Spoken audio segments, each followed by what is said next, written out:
So I have done a full review on just about all of the Acqua Di Gio fragrances. Profumo, Profondo, Absolu, Absolute Instinct, Profondo Lights, all of those have been covered here on the channel. So that way they're at your disposal. If you want some information on them, you can look those up. There's one that I'm missing though, and this one is kind of a big deal. It's the original Acqua Di Gio Profondo.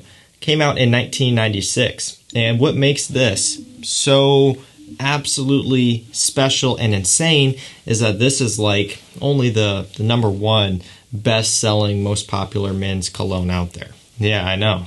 Not a big deal, right? That is a big deal. And people still look this one up. People still purchase it. People still wear it. There's still a lot of love for this original fragrance, as there should be. So I figured now would be a good time to finally get a full review out there, just so it's out there. If you want to grab this for yourself, it will be linked up down below so you can purchase it for yourself.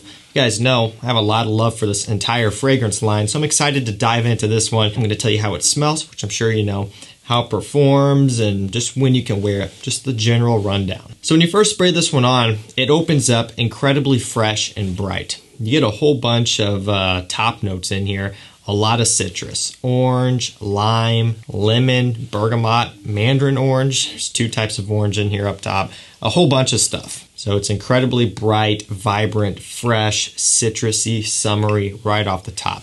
Big attention grabber here off the opening. Every time I smell the opening of this one, it's just like, wow, that is really nice. I love how the orange mixes with everything else going on. The orange in here is giving it a bit of a creaminess in combination with that super bright, fresh punch that you get off the top. One thing that you do pick up on in the base a ton, and that even comes through in the opening, is the musk. You get a good amount of a nice masculine cleaned musk that starts off in the beginning and carries through to the entirety of the scent. That musk really helps to make up the base of the scent. And of course, one of the main players of this one is the sea notes, the aquatic notes, the watery notes, whatever you want to call it. Yeah, that plays a big part in the scent. That's giving it this watery, fresh, summery, sea breeze type of smell. So if you didn't know this already, yeah, this is an aquatic scent. It may not seem like it right off the bat when there's only one aquatic note and then a whole bunch of other citrus and woods and musk and everything else and florals, but that's kind of the main focus behind this one. This has completely revolutionized men's fragrances. It has just come in and completely changed how we do things. I mean, this really kicked off the men's aquatic genre.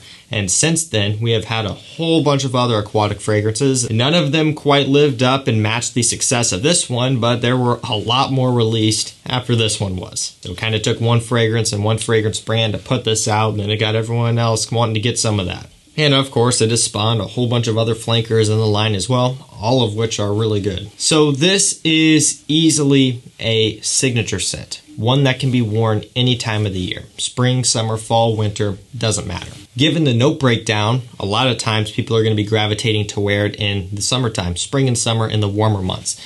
And that's going to be a really good time to wear it. But you can also wear it in the fall as well, because it can be one that can be worn for not only any time of the year, but any situation as well. A lot of times in the fall, at least in the beginning of fall, you still have a lot of warm days. Sure, the lows will be lower, but sometimes, at least here where we live, the high temperatures will still get into, 75, 80 degrees. And if the sun's out, that's pretty warm. That's a little bit too warm to wear something that's going to be a warm, spicy scent, something with a whole bunch of other heavier notes. So in times like that, you would still want something fresher. And so you can wear this one into fall as well. It'll carry you through the entire year. This is good for the type of person who just wants one cologne, one thing that they can wear for any situation. So this has never been a beast mode scent. People talk all the time about how it's changed over the years and all of that. But for me, with this bottle here, which is a new bottle, I get 6-7 hours longevity.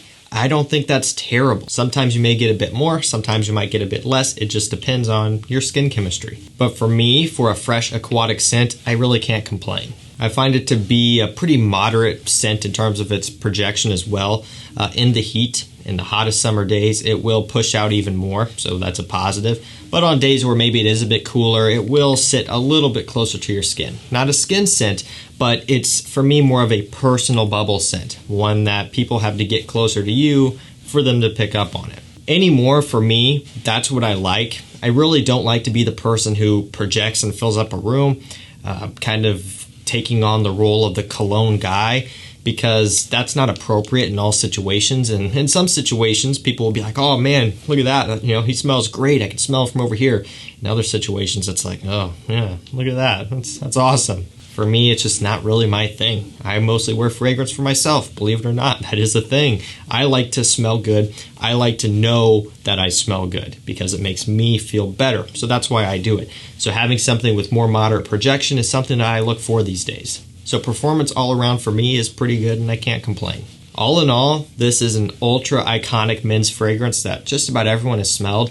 And I can't imagine how many bottles of this are sitting on people's bathroom sinks. It's something I think about all the time because as someone with a collection, obviously, you and I know not to store your fragrances in the bathroom, and most likely we have a designated spot to store our fragrances. But for just your regular user, they probably don't. They don't think of these things, and so it probably is in their bathroom because when they get out of the shower, they apply it. Just imagine that. Think about that. Maybe it's weird to think about other people's bathrooms, but every time I see a bestseller like this, I'm like, man, this is probably sitting in a lot of people's bathrooms, and it probably has been for years, or not probably, I know it has been for years. Legendary, iconic stuff that definitely deserved its own video here on the channel. It's Acqua Di Gio. Come on. Alrighty guys, that's going to do it for me. That was my full review on Acqua Di Gio by Giorgio Armani, the iconic, legendary men's fragrance. It lives up to the hype. It lives up to the community and the title that it has earned over the years. I mean, this stuff, it deserves it. It deserves the success. So if you have tried this before, kind of a long shot, I don't know if everyone's tried it, but if you've tried it, let me know what you think down below. That's going to do it for me. Remember, if you want to shop this for yourself, pick up a bottle. The link will be down below. Thank you so much for watching. Stay safe, stay healthy. We'll see you tomorrow with another one. Take care.